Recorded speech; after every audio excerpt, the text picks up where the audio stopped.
கன்னியாகுமரி தொகுதியினுடைய முன்னாள் சட்டமன்ற உறுப்பினர் முத்துகிருஷ்ணன் அவர்கள் தவகவுக்கு வாக்களித்த அத்தனை வாக்காளர் பெருமக்களுக்கும் தவக சார்பில் மனமார்ந்த நன்றியை தெரிவித்துக் கொள்கிறோம். இந்த அரசு பொறுப்பேற்றதிலிருந்து மிக நன்றாக செயல்பட்டு கொண்டு இருக்கிறது. எடுத்த எடுப்பிலேயே முதல்வர் விஜய் அவர்கள் செய்கிற ஒவ்வொரு பணியும் மக்கள் பாராட்டதை பெற்று வருகிறது.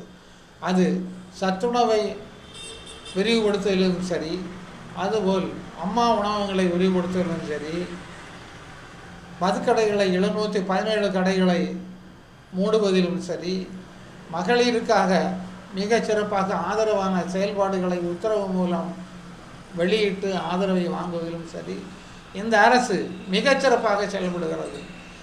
தேர்தலிலே இப்போது வெற்றி பெற்ற தவக அரசை பார்த்து எதிர்க்கட்சி தலைவர் ஸ்டாலின் அவர்கள் வாய் திறக்கிறார். என்ன திறக்கிறார் சொன்னால், தேர்தலிலே தோற்றுவிட்டோம், காரணம் என்ன என்று அவர்கள் ஆராய்ந்து கண்டுபிடித்திருக்கிறார். எப்படி என்று சொன்னால், இன்ஸ்டாகிராம் மூலமாக தளபதி விஜய் அவர்கள் மக்களிடத்திலே இளைஞர்களையும் குழந்தைகளையும் அரசியலில் பெரியவர்கள் மூலமாக கருத்துக்களை சொல்லி விசில் சின்னத்திற்கு வாக்களித்து விட்டார்கள் என்ற ஒரு புதிய கண்டுபிடிப்பை சொல்லியிருக்கிறார். இது ஒரு புதிய கண்டுபிடிப்பு அல்ல. ஏற்கனவே விஜய் சார்கள் அவருடைய பிரச்சாரத்திலே சொல்லியிருக்கிறார். எனக்காக நண்பர்களும் நண்பிகளும் வீட்டிலே நிச்சயமாக எடுத்து சொல்வார்கள். பெரியவர்கள் விசில் சின்னத்திலே வாக்களித்து உங்களுடைய குழந்தையை, உங்களுடைய சகோதரனை, உங்களுடைய பையனை ஆகிய என்னை நீங்கள் ஆதரிங்கள் என்று பலமுறை கேட்டுக்கொண்டார்.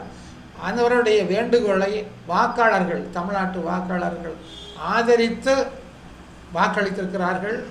ஆகவே பெருவாரியான எம்எல்ஏக்களை பற்றி, அதிக எம்எல்ஏக்களை பெற்ற கட்சி என்ற முறையிலே இன்றைக்கு தமிழ்நாட்டிலே வெற்றி பெற்றிருக்கிறார். ஆட்சி பொறுப்பை ஏற்றிருக்கிறார். இந்த நேரத்தில் எதிர்க்கட்சி தலைவர் நான் 6 மாதம் சும்மா இருக்கிறேன் என்று சொல்லிவிட்டு 6 நாள் கூட ஆகவில்லை. 6 நாளுக்கு இடையிலே அடுத்த கதையை ஆரம்பித்து விட்டார். தேர்தலிலே எப்படி தமிழ்நாட்டுக்கும் டெல்லிக்கும் தான் போட்டி என்று பிரச்சாரத்தை வைத்தார். அதிலும் அவர் தோல்வி. தமிழ்நாட்டுக்கும் டெல்லிக்கும் இடையிலே தான் இந்த தமிழக சட்டமன்ற தேர்தல் இருக்கிறது என்று பிரச்சாரம் செய்தார். அதிலும் ஸ்டாலின் தோற்றுவிட்டார். டெல்லியை எதிர்ப்பதிலும் தோற்றுவிட்டார். ஆனால் நம்முடைய இயக்க தளபதி விஜய் சார் அவர்கள் பிரச்சாரத்திலே தீய சக்தியை ஒழிப்பேன், தூய என்பதுதான் தமிழக மக்களுடைய கோரிக்கை. 6 மாதத்திலே அரசை கவிழ்த்து விடலாம், 2 வருஷத்திலே கவிழ்த்து விடலாம் என்று வாய்ஜாலம் அடிக்கின்ற திராவிட முன்னேற்ற கழக தலைவர் ஸ்டாலின் அவர்கள் நிச்சயமாக ஏமாந்து போவார்கள். ஏமாற்றம் கொடுப்பதற்கு தமிழக மக்கள் தயாராக இருக்கின்றார்கள். இனி எத்தனை தேர்தல் வந்தாலும் சரி, தமிழக வெற்றி கழகம்தான் மிக பெரிய ஆதரவோடு, எண்ணிக்கையோடு, அதிக எம்எல்ஏக்களோடு வெற்றி பெற்று ஆட்சி அமைக்கும் என்பதை இந்த நேரத்திலே மிக தெளிவாக சொல்லிக் கொள்கின்றேன்.